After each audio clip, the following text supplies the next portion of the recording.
दया करूं मैं, किंतु अवसर मिला तो दया नहीं करूंगा।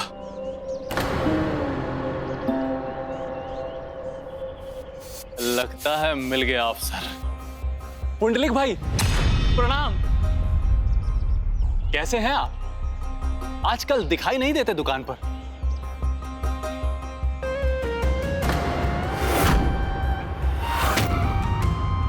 ओहो, लगता है कुछ विशेष है संदूक में। जब चंद्रकला इतनी विशेष है तो उसके लिए कुछ विशेष ही होगा ना।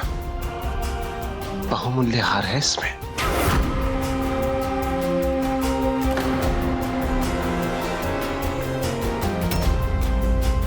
ये पुष्प मुझे दे दो दयाकर। चंद्रकला। मगर मेरे पुष्प।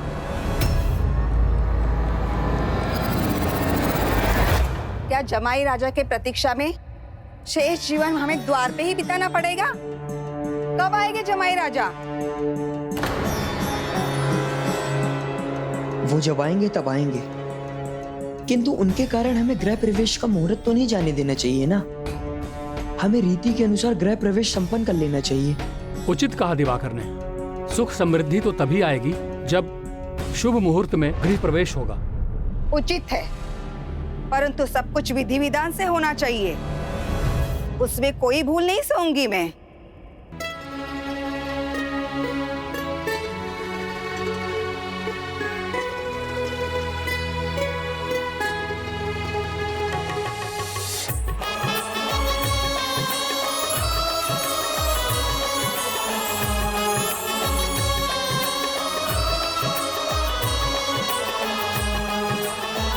आगे चलो बहू।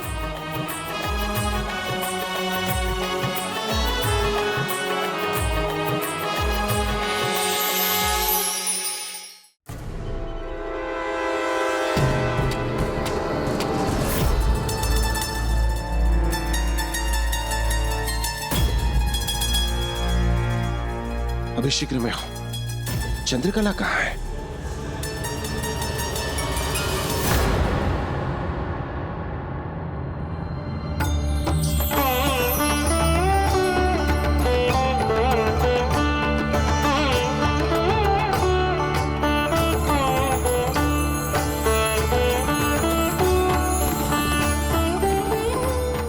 स्वामी, अब हमारी बहुरानी के रूप में घर में गृहलक्ष्मी का प्रवेश हुआ है। अब सब शुभ शुभ होगा।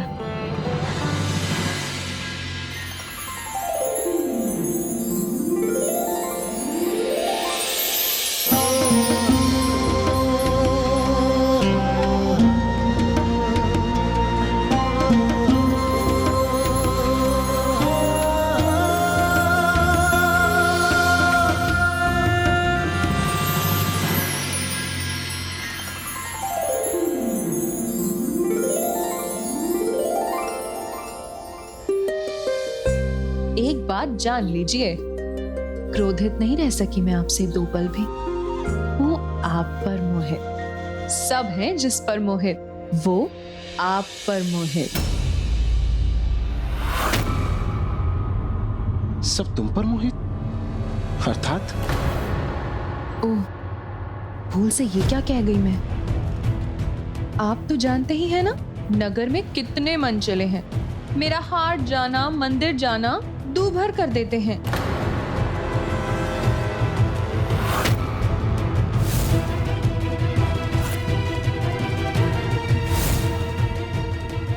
मैं जानता हूं उन्हें। तुम बंसिया और टोली की बात कर रही हो ना? बहुत बुरी दृष्टि है उनकी। उन्होंने तुम्हें कुछ कहा तो नहीं? ना ना ना, ईर्ष्या आपको शोभा नहीं देती। क्रोध त्याग दीजिए। किसी ने मुझे कुछ नहीं कहा। सबको पता है कि चंद्रकला पर किसी का अधिकार है तो बस पुंडलिक का, और पुंडलिक किसी के हैं तो बस मेरे चंद्रकला के।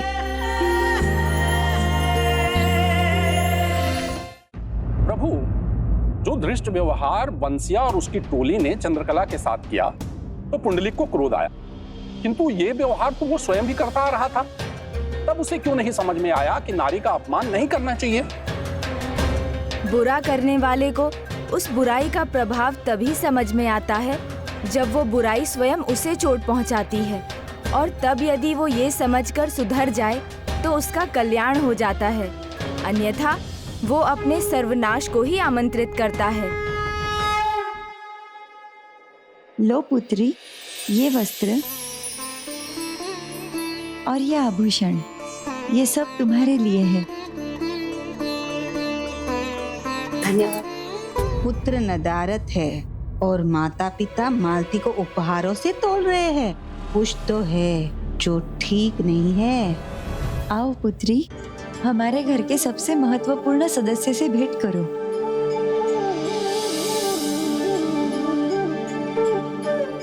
हमारे प्रभु गोपाला हमारे घर के वरिष्ठ सदस्य हैं, हमारे भगवान, पथ प्रदर्शक, हमारे रक्षक। प्रणाम प्रभु गोपाला। गोपाला से भेंट करवाई ये तो उचित है, किंतु वो कहाँ है जिसके लिए पुत्री मालती यहाँ आई है? उसका पति, उसका तो कोई चिन्ह भी नहीं है, ना कोई कुछ बता रहा है कि वो कहाँ है। अब जो भी रहस्य है मैं पता लगा कर ही रहूंगी। हे प्रभु, इससे पहले कि इन्हें सब कुछ ज्ञात हो और बात बिगड़ जाए, आप ही हमारी सहायता कीजिए।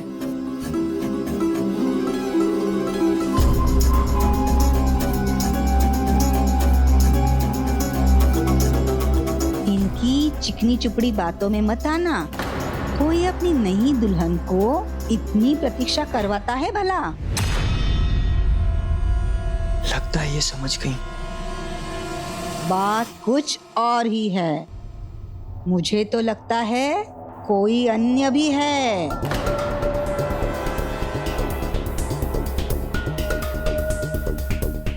भाभी, बुआ, भोजन लग गया है, आप दोनों भोजन के लिए आ जाइए।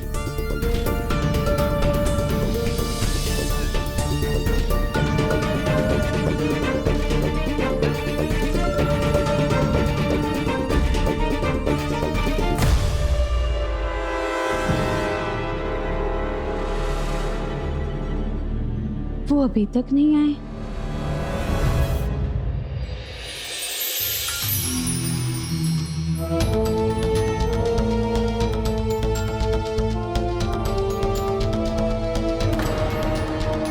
लीजिए ना, ये भी लीजिए।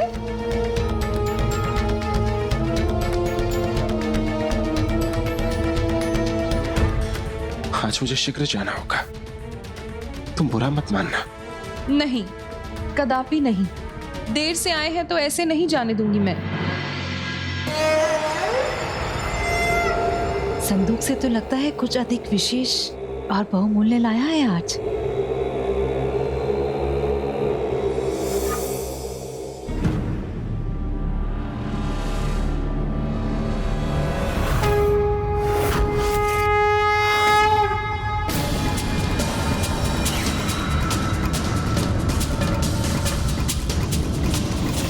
ये क्या? ये कैसा परिहास है मेरे साथ? और अब यही बांसुरी कुंडलिक को घर लौटाएगी और ये उलझन भी मिट जाएगी ना प्रभु। राधे, समस्याएं तो अभी और बढ़ेंगी। सभी के सामने समस्याएं पहाड़ बनकर आएंगी। सभी के सामने समस्याएं पहाड़ बनकर आएंगी। और वैसे भी आज कुछ विशेष है आपके लिए, समय आने पे ही पता चलेगा।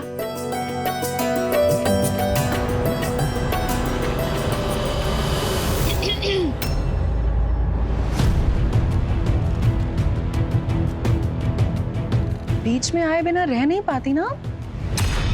वो मैं वैसे ही आज उसे लुभा कर रोकना कठिन हो रहा है। पता नहीं क्यों लौटने की हड़बड़ी में। अब बताइए क्या कहना है आपको? आज बस ये लाया है बांसुरी।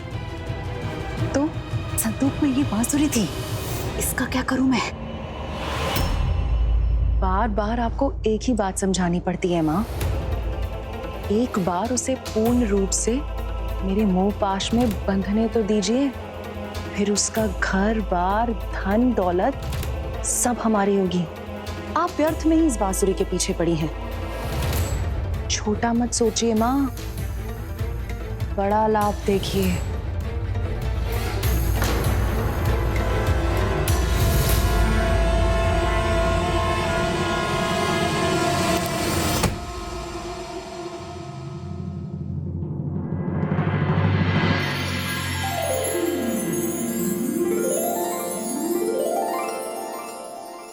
बहू रानी, ये तुम्हारा कक्ष है। बड़ी लंबी यात्रा से आई हो, विश्राम कर लो। जी, फिर पुंडलिक भी अभी आता ही होगा।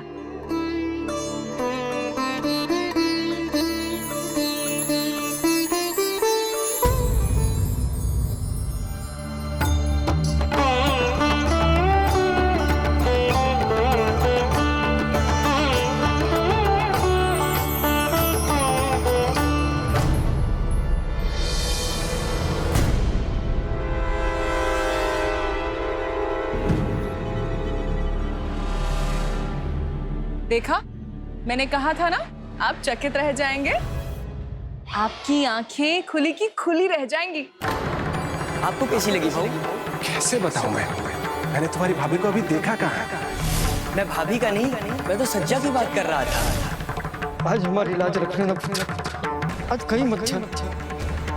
मैं अपने गोविंद को साक्षी मानकर प्रण लेता हूँ कि आज मैं कहीं नहीं जाऊंगा। नहीं, मुझे जाना होगा।